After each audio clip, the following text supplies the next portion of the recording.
So it's Scott Simmons of the ArtBeatRadioShow.com, and I've managed to find Seth Berkowitz. How are you, Seth? I'm very well. How about you? Great. Now, you're a well-known local photographer, aren't you? Well, I'm maybe more infamous than well-known, but yeah. But I do seem to have a reputation on the island, which I hope is mostly a good one.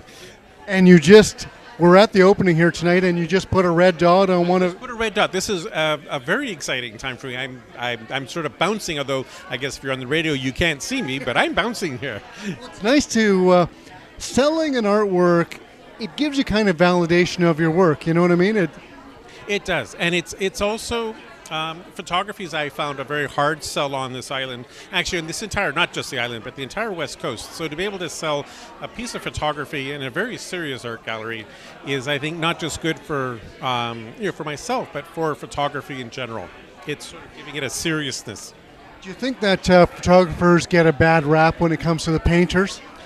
I don't know that we get a bad rap. I think it's hard to take photography seriously sometimes. Everybody has a camera. Everybody looks at a picture and says, "Oh, I can do that," which, of course, I don't believe is actually true. Well, and you try to push the boundaries of photography, don't you? Oh, maybe just a little bit. For the first few years of photosynthesis, my goal was actually to try and get myself kicked out of photosynthesis for being too far out there, but it didn't work, obviously. Well, this year you had an incredible piece because you had a 360 piece. Oh, yeah, that was actually, I had a lot of fun with that one. And it was actually more of a solution to a technical problem because I'd done the panoramic and I really liked the panoramic. But because there's so many photographers in the show, so many good photographers in that show, my piece was too long for really, I was going to take up too much wall space. So I tried to figure out how to make it smaller and then came up with the show it in the round.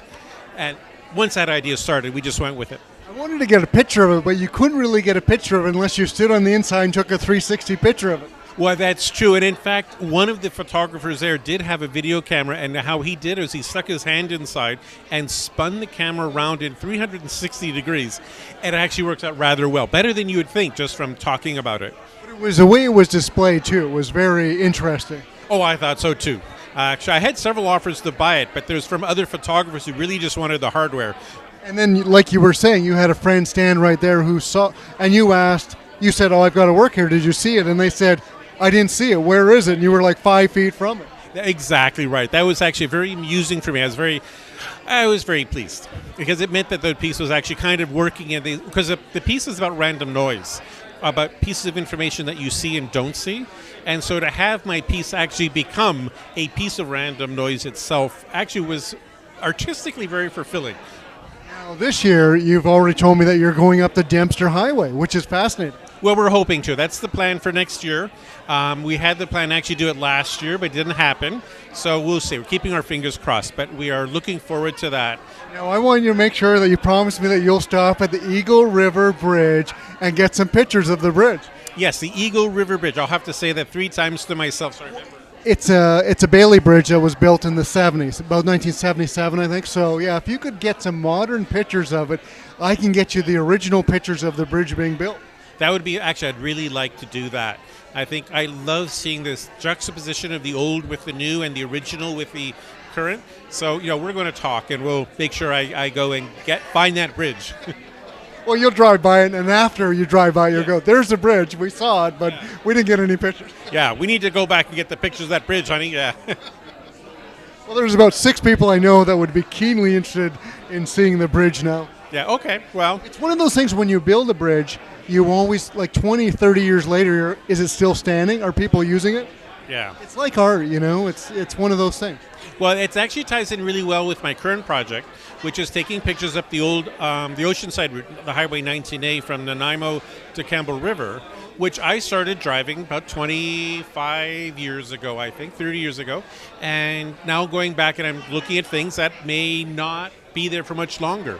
Because now there's the big highway, and that's like a side little road that's not that busy, and a lot of the things are just disappearing. They are just disappearing, and a lot of it's going into disrepair. So do you have photos from back 20 years? Looking at them.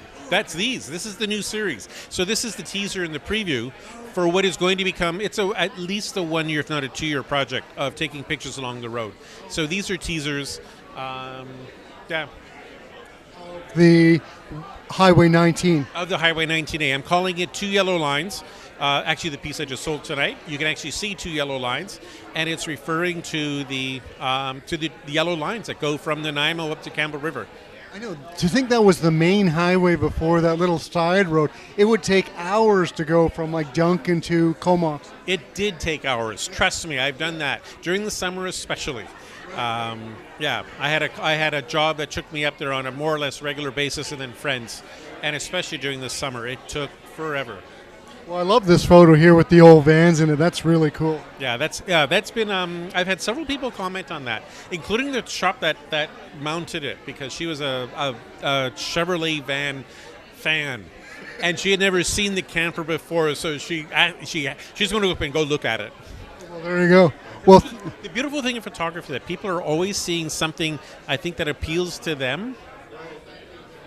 Well, thank you, Seth. It's been a pleasure interviewing you. I've always wanted to interview because I've been a big fan of your work. Well, thank you very much, and I'm glad I could do this with you. So, well, thank you. Have a wonderful trip this summer up on the Dempster Highway. We look forward to your works from there. Thank you. I'll talk to you again soon.